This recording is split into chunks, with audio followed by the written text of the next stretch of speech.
Bismillahirrahmanirrahim. Alhamdulillahi rabbil alamin. Assalatu wassalamu ala ashrafil anbiya'i wal mursalin wa ala alihi wa sahbihi ajma'in.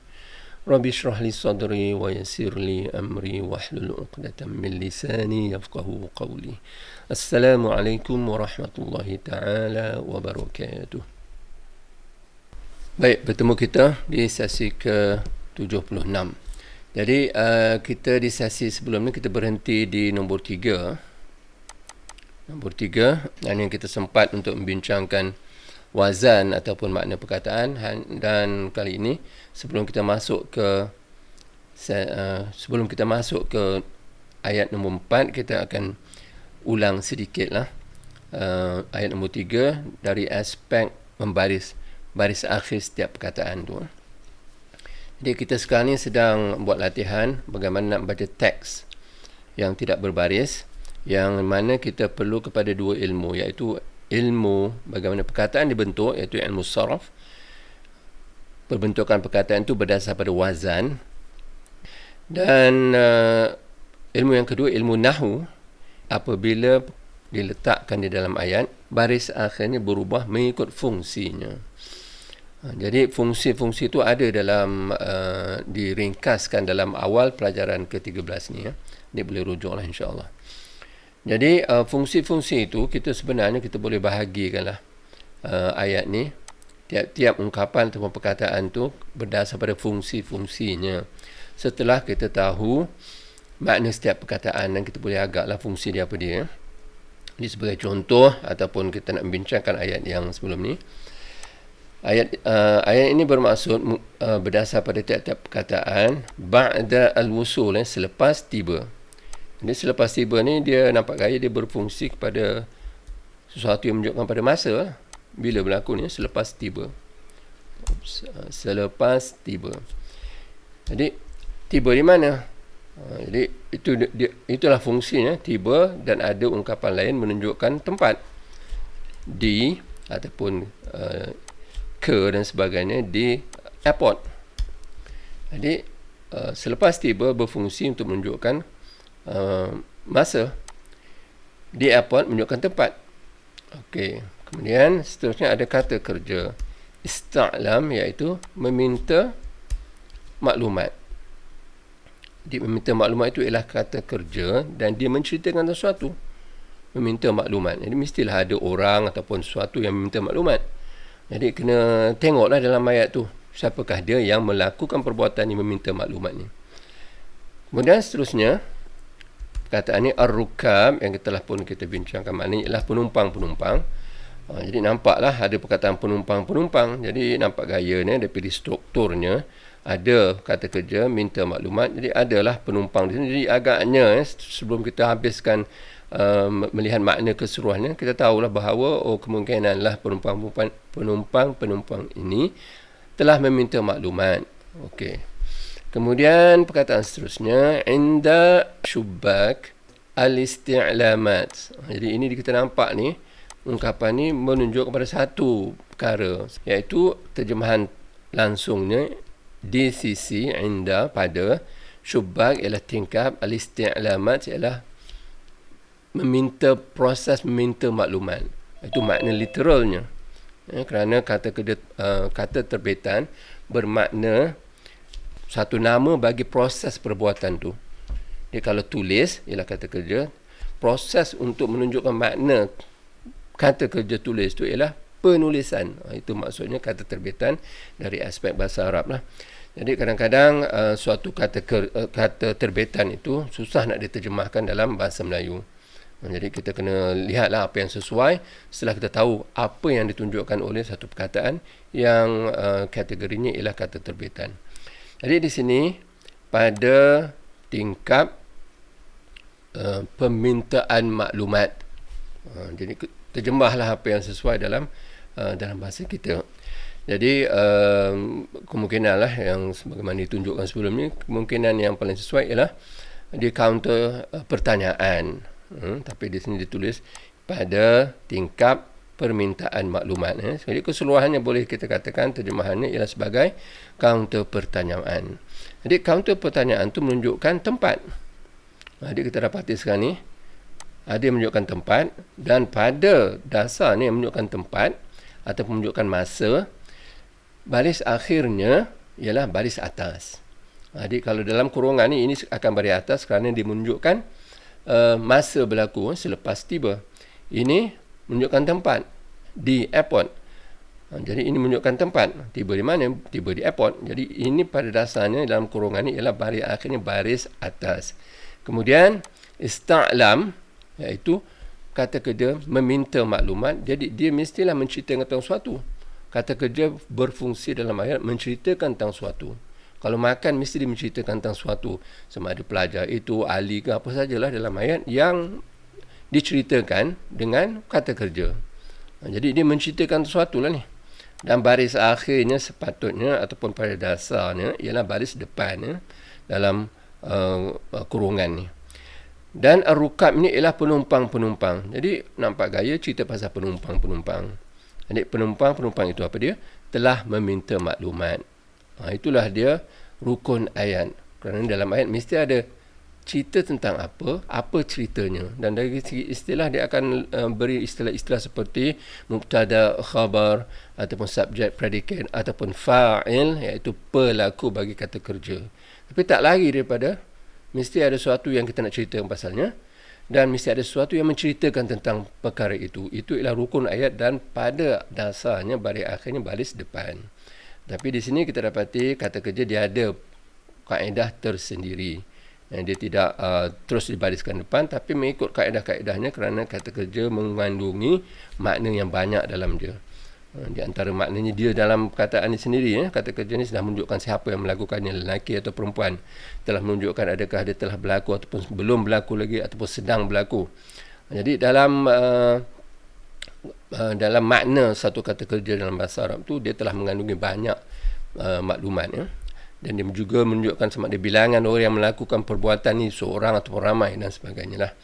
Jadi pada dasarnya pada pada dasarnya baris akhir baris depan. Tapi oleh kerana dia kata kerja, dia ada undang-undang dia yang khas, iaitu kalau kata kerja telah berlaku, defaultnya pada asalnya baris akhirnya baris atas. Jadi di sini setelah kita tahu wazan ni istaf'al, ista'lam, kita kena berilah baris akhir yang asalnya, iaitu ista'lama. Jadi kita dah tahu cerita pasal penumpang-penumpang. Jadi baris akhirnya kena baris depan. Okay, apa ceritanya? Ista'lama. Jadi ini khusus. Tapi kalau ditakdirkan kita nak kasih di baris akhir, letaklah di selepas kurung kata pengurung kata tu, kita kasih baris depan. Begitulah. Tapi tidak dibuat begitu. Dipahami sahaja. Baik, dah ada cerita tentang penumpang-penumpang itu. Apa cerita dia? Telah meminta maklumat. Yang lain baris akhirnya akan dibariskan dengan baris atas. Dan di sini pun kena baris atas. Secara ungkapan dia akan dibaris atas. Di sini dia menguraikan masa. Di sini dia menguraikan tempat. Dan di sini dihuraikan tempat juga di kaunter pertanyaan. Jadi pada dasarnya baris akhirnya baris atas. Tiga tempat ni lah. Ataupun tiga ungkapan ni baris atas. Tetapi oleh kerana walaupun dia menghuraikan masa, dia menghuraikan tempat, tapi huraian tu terdiri daripada lebih daripada satu perkataan. Jadi kalau terdiri daripada lebih daripada satu perkataan seperti ini, kita kena ambil kira ungkapan tu, iaitu dua perkataan yang tidak ada dalamnya kata kerja. Nak buat macam mana? Itu ada undang-undang dia lah, ataupun kaedah dia. Ini juga dua perkataan yang mana salah satu tak ada kata kerja pun dalam ungkapan dua perkataan ni. Jadi kita kena aplikasikan kaedah dia. Ini juga tiga perkataan. Dan kita akan analisa mengikut dua perkataan. Okey, jadi kita nak analisa sekarang ni, nak melaksanakan kaedahnya. Jadi dua perkataan. Kaedahnya apa? Kalau perkataan nombor dua tu bukan sifat bagi pertama. Jadi baris akhir lam ni kena baris bawah. Kita padamkan ni dulu. Jadi lam mesti baris bawah kerana dia bukan sifat bagi perkataan sebelumnya. Jadi ini selepas dia menunjukkan masa. Jadi kenalah baris atas. Jadi ba'da. Nah ini al-wusuli. Okey. Dan kita tengok pula komponen yang kedua yang menghuraikan tempat, iaitu di airport. Jadi kita buang ni dulu dan kita analisa dua perkataan ni. Adakah airport ini sifat bagi ke ataupun di? Ila ni boleh terjemahkan ke ataupun di. Jadi airport bukanlah sifat. Jadi automatic R pula. Automatic raw di sini baris bawah. Jadi di sini kerana kita aplikasikan dia bukan sifat bagi ila. Ila ni maknanya di. Tapi dalam istilah dia akan panggil ini jar wa majrur. Istilahnya lah. Tapi tak lagi daripada perkataan nombor 2 ni bukan sifat bagi perkataan pertama. Ini istilahnya panggil apa? Ni mudhaf, mudhaf ilaih. Tapi kita kena faham lah apa makna mudhaf, makna mudhaf ilaih. Jadi setengah orang menterjemahkan dia dengan makna sandar dan menyandar. Jadi kadang-kadang saya rasa tak begitu selesa lah dengan memberi terjemahan begitu. Bagi saya lebih mudah lagi untuk menghuraikan bahawa perkataan nombor 2 bukan sifat bagi pertama. Jadi ada dua lah kategori sini. Sini mudhaf, mudhaf ilaih. Yang mana perkataan nombor 2 itu bukan sifat bagi pertama. Ini jar wa majrur. Perkataan nombor 2. Yang kedua itu bukan juga sifat bagi perkataan pertama. Okey, jadi baris akhir ni adalah baris bawah. Ila al-matari. Ini ba'da al-wusuli. Kalau kita nak baca dengan mengambil kira baris akhir. Jadi di sini mim tu akan dibariskan pada atas kerana itu ialah default ataupun dasar ataupun asal bagi kata kita telah berlaku, iaitu kalau nak sebut baris akhirnya dia akan dibariskan dengan baris atas dan adalah perbahasan yang agak detail nanti atau perbahasan lain selain daripada itu. Baik, yang ini baris akhir baris depan kerana kita dah tahu kita cerita pasal dia, dan dari segi istilah dia panggilan mubtada ataupun dipanggil fa'il mengikut konteks ataupun kategori ayat dalam bahasa Arab tu. Jadi oleh kerana ini ayat dipanggil jumlah fi'li ini disebut fa'il. Tapi tak lagi daripada cerita tentang apa? Cerita tentang ini. Apa cerita dia? Ini dia cerita dia. Penumpang itu, apa cerita dia? Telah meminta maklumat. Di counter pertanyaan. Okey. Kita analisa ni juga yang seterusnya. Ini menunjukkan, ungkapan ini menunjukkan dia menunjukkan tempat. Di mana berlaku ini? Di mana berlaku perbuatan ni? Yang melakukannya di mana, iaitu di tempat ni. Baiknya terdiri daripada 3 perkataan. Jadi kita analisa 2 perkataan dulu. Adakah perkataan nombor 2 ni sifat bagi perkataan yang pertama? Syubak ni ialah tingkap. Tingkap bukanlah sifat, bukanlah besar, kecil, panjang, pendek dan sebagainya. Jadi baris akhirnya kena baris bawah. Kenapa? Kerana dia bukan sifat bagi perkataan yang pertama. Dan dari segi istilah dipanggil mudhaf ilaih.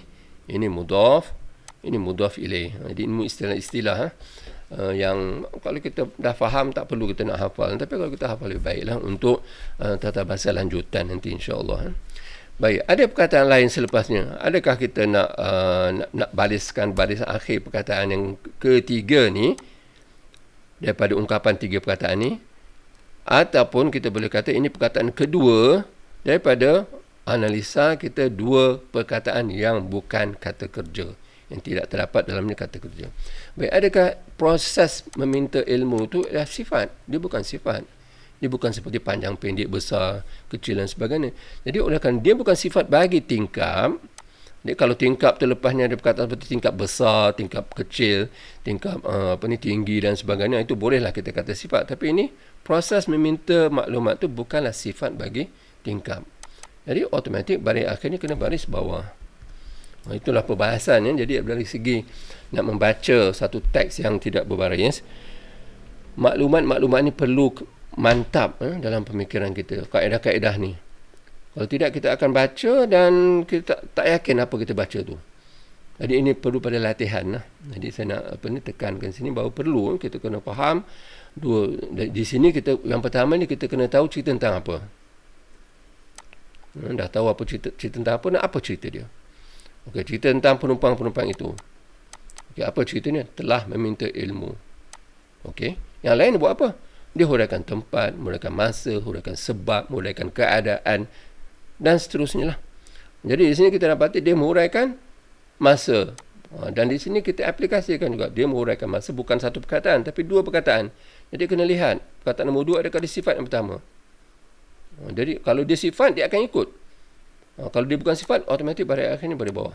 Dia perkataan yang pertama tu dia menguraikan apa? Menguraikan masa. Jadi masa kita dah ada kaedah yang menguraikan masa baris akhir baris atas.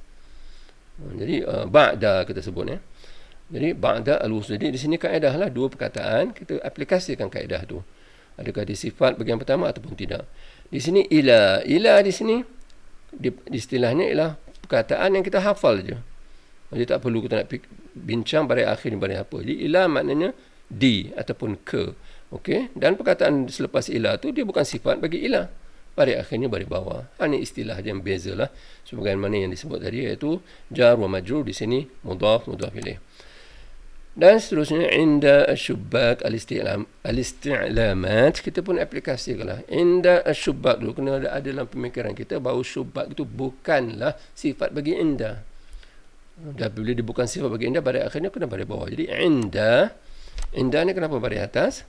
Kerana dia sama seperti ba'da, iaitu menguraikan tempat. Ini menguraikan masa, ini menguraikan tempat. Ba'da menguraikan masa, inda menguraikan tempat. Di sisi biasanya diterjemahkan begitulah, di sisi ataupun pada dan sebagainya lah. Jadi perkataan nombor 2 ni bukan sifat bagi dia, jadi baris akhirnya kena baris bawah. Dan kita aplikasi juga. Ini al-isti'lamat bukanlah sifat seperti kabir ataupun saghir dan sebagainya. Jadi automatik dia baris akhirnya baris bawah. Jadi itulah dia. Kita nak menganalisa satu ayat. Yang pertama, wazannya kita dah tahu dah. Kita dah bincang sebelum ni. Dan kita boleh sebut. Ini waw, sad, waw, lam. Nak sebut macam mana? Wusul. Kerana kamus mengatakan demikian, dia ialah kata terbitan. Kemudian nak sebut macam mana ni? Mitor ke, motor ke. Jadi kita dah tengok lah. Itu ialah kata yang menunjukkan kepada tempat berlaku sesuatu. Asalnya tara iaitu terbang. Jadi motor tempat terbang. Jadi dipanggil airport lah tu. Okey, ini pun kita dah bincangkan. Istaf'al wazan kumpulan yang ke-10. Ista'lam. Wazan ni istaf'al. Dan kita boleh baca dengan mantap kalau kita kiaskan dia. Kemudian ini ialah kata jamak bagi perkataan yang mufradnya raqib seperti ini tunjuk di sini ya. Kafir, seorang kafir. Kalau jamaknya ialah kuffar. Jadi rukab beberapa orang ataupun jamak bagi raqib. Jadi di sinilah kita kita aplikasikanlah wazan tu. Inda syubbak al-isti'lamat pun sebagaimana yang kita telah bincangkan sebelum tadi ya. Kita bincangkan sebelum ni iaitu kita analisa dua perkataan dan dua perkataan dulu. Kalau ada panjang lagi perkataan, kita akan analisa seperti inilah yang atas ni. Ni 4 perkataan. Jadi adakah musabaqah tu sifat bagi fi? Tidak. Jadi musabaqati. Adakah tilawah tu iaitu bacaan sifat bagi pertandingan? Tidak. Jadi tamarbutah ni baris akhirnya tamarbutah ni dibariskan baris bawah. Adakah Quran ni sifat bagi perkataan sebelumnya? Tidak. Jadi automatiklah nun ni baris bawah. Jadi fi musabaqati tilawati al-Qurani. Dan seterusnya lah. InsyaAllah nanti kalau kita jumpa ayat-ayat lain, kita akan ulang balik perkara begini ya. Cara kita nak membaca teks tanpa baris. Pertama wazan dia. Yang kedua, kita kena faham fungsi tiap-tiap ungkapan ataupun perkataan itu dalam ayat. Adakah dia tajuk penceritaan ataupun dia menguraikan masa, tempat, sebab, keadaan, objek bagi kata kerja dan sebagainya. Baik. Jadi saya rasa kita boleh teruskan insya-Allah, dan insya-Allah bila selesai saya upload nanti boleh rujuk semula dengan lebih perlahan sikit untuk lebih memantapkan lagi. Jadi kita sambunglah ke nombor 4 ni ya. Baik, nombor 4. Jadi nak mengaplikasikan kaedah kita, iaitu objektif utama mempelajari bahasa Arab ni ialah boleh membaca teks tanpa baris. Dengan mengaplikasikan dua ilmu ini, kita ulang-ulang selalu ya, mudah-mudahan dia lebih mantap lagi dalam ingatan kita. Dua ilmu iaitu ilmu wazan. Ini wazan apa katnya ni? Sebelum kita lihat baris akhir lah. Dan setengah perkataan kita perlu bincang wazan dia. Setengah perkataan kita hafal aja kerana dia merupakan nama-nama yang biasa lah. Jadi inilah kalau ia pun kita nak bincangkan. Jadi yang lain okey, kita dah rasa dah tahu dah maknanya ialah air. Kemudian al-matar pun kita dah, kalau dah hafal tak apalah, maknanya hujan. Fi pun dah hafal maknanya dalam. Al-ard pun ialah bumi. Dah tahu dah. Fi pun dah tahu dalam bumi. Hanya inilah kemungkinan kita nak bincang sikit. Ini ialah ungkapan yang menunjuk pada satu makna tertentu. Seperti, kalau buat contoh, seperti ungkapan ahlan wa sahlan. Apa makna ahlan wa sahlan? Terus kita tahu maknanya selamat datang, welcome. Tapi sebenarnya ahlan ni ialah ahli. Kamu datang, ataupun saya sambut kamu sebagai seorang ahli keluarga saya. Mana wasahlan tu maknanya mudah. Jadi kami mudahkan bagi kamu apa saja kamu nak dalam rumah ni. Seolah begitulah. Itu maknanya ahlan wasahlan. Kamu datang sebagai ahli pada kami dan sahlan kamu akan dapat segalanya mudah. Tapi kita nak terjemahkan ahlan wasahlan ni apa dia? Selamat datang. Tak ada pun selamat di sini, tak ada pun datang di sini. Ni itu bahasa Arab lain sikit cara dia. Bahasa kita tak bolehlah kata kalau orang datang kita kata ahli keluarga dan mudah semuanya. Tak boleh kata macam tu. Kita kena kata sesuai dengan budaya bahasa kita, iaitu selamat datang ataupun welcome. Di syai'an fa syai'an ni juga begitu maknanya. Syai'an ni sesuatu, fa lalu sesuatu. Jadi dalam bahasa kalau terjemahkan dia akan bermakna sedikit demi sedikit. Sedikit demi sedikit. Sedikit. Jadi ini kita hafal ajalah. Maksud dia dalam kategori kita menghafal tanpa kita nak bincangkan dari segi wazan-wazan 5 dan sebagainya. Baik, dah tahu dah maknanya sedikit demi sedikit dan tahu maknanya ini air, ini hujan, ini dalam, ini bumi, sedikit demi sedikit. Ini apa agaknya makna ni? Jadi nak tahu sebutan dia dan nak tahu 3 huruf supaya kita boleh rujuk pada kamus, kita sepatutnya dah tahulah ini. Ini wazan apa ni? Yang kumpulan kata kerja yang ke mana? Dia kalau siapa yang telah hafal, mari kita lihat sini. Kalau siapa yang telah hafal kumpulan kata kerja yang kelima ni, dia akan nampak lah. Jadi itu yang penting kita hafal supaya kita boleh scan keseluruhannya. Apakah dia, perkataan ni bagaimana nak sebut dia. Dia punya apa ni? Dia punya, okey, terpadam ya. Dia punya tips dia ataupun garis pandu dia ada ta lepas ni tu. Ta. Kemudian ya ni kita tahu dah. Ya ni menunjukkan pada dia. Macam ni ya semua. Itu kata kerja sedang berlaku. Jadi lepas tu ada ta. Jadi apabila yang ada ta ni, kata kumpulan mana yang ada ta lepasnya? Kita dapati dia sama ada 5 ataupun 6. Jadi kalau kita dah hafal yang 5 ni, dah hafal yang 6, kita tahulah, kita boleh pilih bahawa dia ialah yang nombor 5. Dia tafa'al, yatafa'al. Jadi di sini kita boleh sebut tasarrab, yatasarrab, iaitu kata kerja sedang berlaku. Yang ni tak kena pasal ada mim, ini pun ada mim. Ini dia tak ada ya di awalnya. Jadi sinilah datangnya, iaitu kata kerja sedang berlaku bagi kumpulan yang kelima. Jadi apakah kata dasarnya? 3 huruf dasarnya. Kita tulis yang semulanya. Tasarrab. Okey, kita lihat apakah 3 huruf dasarnya. Jadi ini ialah analisa satu persatu supaya kita dapat kita jelas apa yang kita nak cari di sini. Jadi penambahan ni ialah ya dengan ta. Kenapa ditambah ni? Kerana pada asalnya 3 huruf saja. Kumpulan pertama. Kemudian kumpulan kedua ditambah 1 huruf, fa'al. Kemudian ketiga ditambah 1 huruf juga, fa'al. Keempat juga af'al. Kelima ditambah 2 huruf, tafa'al. Jadi tafa'al. Jadi ta ditambah, ain tu disabdukan. Jadi di sini ta ditambah dan ra ni disabdukan. Ya tasarrab, dan dia dibentuk untuk menunjukkan kata kerja sedang berlaku. Jadi kita tahu 3 huruf asal ni ialah sin, ra, ba. Jadi kita cari dalam kamus apakah makna sin, ra, ba, supaya kita tahu makna ya tasarrab tu apa maknanya. Sin, ra, ba. Jadi bila kita tengok dalam kamus, kita tengok kumpulan yang kelima. Jadi yang pertama beginilah maknanya. To flow, run out, bla bla bla. Nombor 2, nak sebut macam mana? Nombor 2 ni. Fa'al, iaitu sarrab. Sekarang nombor 3 tak ada, nombor 4 tak ada, nombor 5 terus. Nombor 5 maknanya apa? To flow, to run out. Seperti juga yang pertama, sikit lebih kurang. Flow of escape, sneak away, bla bla bla. Tengoklah mana satu yang paling sesuai. Ini nombor 5 nak sebut dia ialah tafa'al, yatafa'al. Tasarrab, yatasarrab. Dia dah tahu maknanya lebih kurang, iaitu dia menyerap ke, dia sebagainya lah. Tengoklah mana sesuai. Mengalir pun boleh, tapi kita kena tengok ayat sebenarnya bagaimana yang paling sesuai. Dia dah tahu makna tu, jadi kita boleh sebut sekarang ni yatasarrab, dan maknanya ialah menyerap ataupun mengalir dan sebagainya lah. Jadi mengalir air hujan dalam bumi sedikit demi sedikit. Dah nampak lah.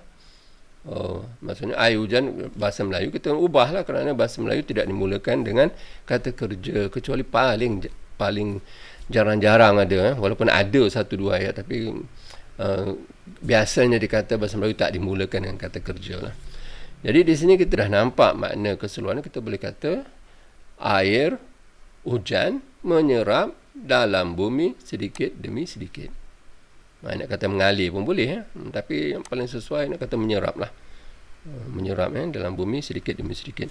Dia dah nampak makna keseluruhan tiap-tiap perkataan tu. Kita dah boleh sebut yatasarrab.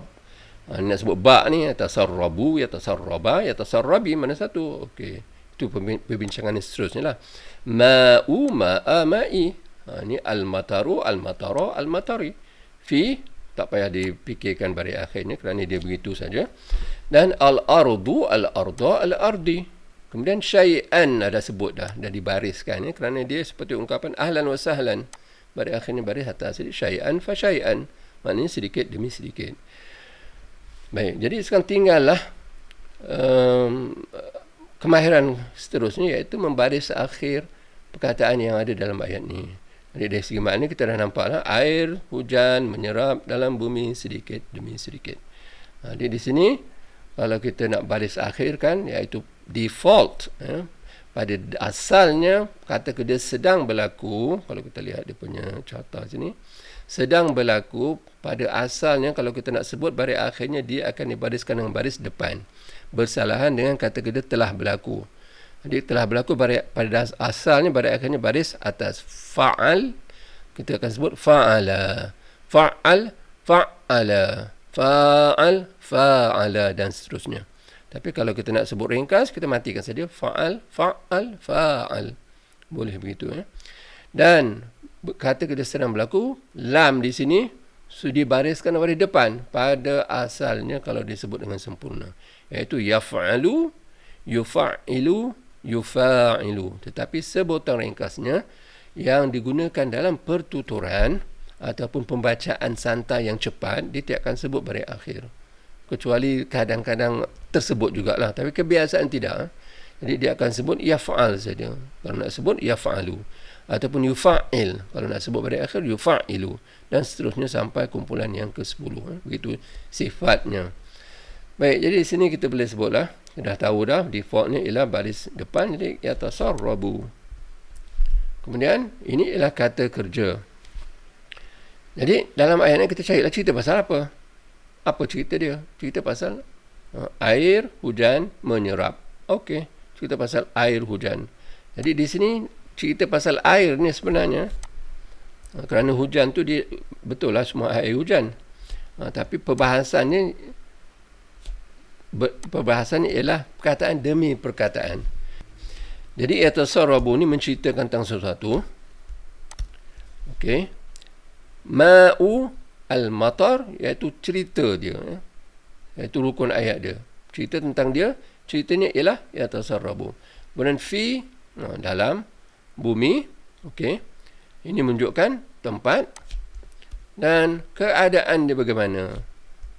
Keadaan dia syai'an fa syai'an. Jadi di sini kalau kita nak bariskan kurungan kata ni akan beri atas lah, kerana dia menguraikan keadaan. Sedikit demi sedikit itu ialah keadaan. Jadi cerita tentang air hujan menyerap dalam bumi sedikit demi sedikit. Jadi di sini ada dua perkataan di sini. Kita analisa juga. Sekarang hujan adakah sifat bagi air? Bukan air yang deras, air yang jernih dan sebagainya. Tapi dia ialah nama sesuatu saja. Jadi dia bukan sifat automatik, baris akhirnya baris bawah. Ma'u al-matari. Kemudian fi pun begitu juga, dan hanya dari segi istilah ialah ini dipanggil huruf jar. Huruf jar bermaksud huruf yang membariskan bawah, yang menarik perkataan selepasnya untuk jadi bawah. Jadi al-ardi automatik lah. Dan juga kita boleh kata al-ardi bukan sifat bagi fi. Itu lebih mudah lah bagi saya untuk tahap awal ini. Tapi dah advance nanti insyaAllah terpaksalah kita gunakan istilah-istilah supaya dia lebih hampir kepada perbahasan tata bahasa Arab itu sendiri. Dan syai'an fa syai'an ni ialah menguraikan keadaan dia. Jadi dari segi nak membaca, kalau tanpa baris akhir kita akan sebut yatasarrab ma'al matar. Yatasarrab ma'al matar fi al-ard syai'an fa syai'an. Jadi di sini yang dikatakan kadang-kadang kita boleh matikan, kadang-kadang kita tak boleh matikan, kita sebut, terpaksa sebut sebagaimana ia disebut. Macam ahlan wa sahlan, kita tak boleh matikan, nak kata ahl wa sahl, tak boleh begitu. Jadi ikut saja ahlan wa sahlan. Ini juga begitu, syai'an fa syai'an, maksudnya sedikit demi sedikit. Baik. Jadi itulah pembacaan tanpa baris akhir, iaitu yatasarrab ma al-matar fi al-ard, ataupun kita boleh sambungkan kerana dia peringkas, kita boleh kata fil ard syai'an fa syai'an. Kalau nak baca dengan baris akhir, kita kena ambil kira lah kaedah-kaedah tadi. Cerita tentang apa cerita dia, kemudian kena tahu kalau kata dia sedang berlaku, default ni macam mana. Jadi di sini kita akan baca yatasarrabu ma'ul matari. Dan apabila disebut matari ni, kita tahu kenapa kita sebut dia. Kerana dia bukan sifat bagi air. Jadi ma'ul matari fil ardi. Juga kita tahu kenapa fil ardi, kerana dia bukan sifat bagi fi. Hanya istilah ni dipanggil jar wa majrur. Ini istilah dipanggil mudhaf ilaih. Jadi istilah ni kita boleh KIV lah. Yang penting kita faham dulu. Iaitu yang perkataan nombor 2 tu bukan sifat yang pertama. Itu saja yang paling mudah. Baik, ma'ul matari fil ardi syai'an fa syai'an. Jadi itulah dia cara pembacaan yang kedua, iaitu membaca dengan baris akhir. Baik, ini selesai saya rasa ayat kita nombor 4. Kita ada lagi 3 minit setengah ni. Jadi saya rasa kalaulah ada nak tanya ke setakat ni, saya buka ni, saya buka di security ni, dia kata allowed all participants to unmute themselves. Saya dah buka ni, kalau ada siapa nak tanya, kita boleh dengar insyaAllah, ataupun kita teruskan saja untuk ayat seterusnya. Ya, ada nak tanya? Ya, ada ya. Baik, kalau tak ada siapa nak tanya, kita akan teruskan ke ayat seterusnya, kerana pengalaman kita menganalisa ayat ni akan membantu kita untuk menguasai teks yang tidak berbaris ni. Jadi, kalau banyak lagi kita berpengalaman untuk didedahkan perbincangan begini, kita akan insya-Allah akan lebih mudahlah untuk memahami teks yang ataupun membaca teks yang tidak berbaris. Baik, kita akan teruskan ayat yang ke-5. Okey. Jadi yang pertama memanglah kena tengok, kena scan sekali lalu adakah perkataan-perkataan yang kita terpaksa hafal aja, tak perlu kita cari wazan dia. Di sini al-insan manusia, okey. Dan ila maknanya ke. Kemudian al-ma air tadi.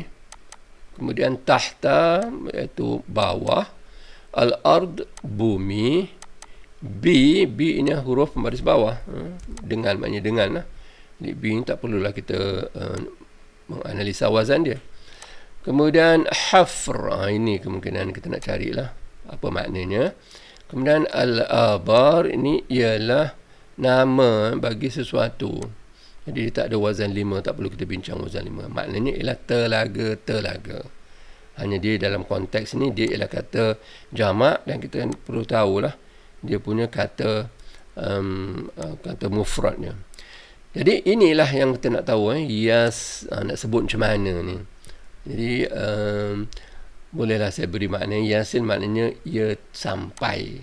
Asalnya ialah, kerana masa tidak mengizinkan saya rasa. Jadi insyaAllah kita akan sambung selepas raya lah. Jadi wasal ni asalnya ialah fa'al, wazan dia fa'al. Dia ada waw di sini. Waw tu huruf lemah. Fa'al. Dan sepatutnya yaf'il.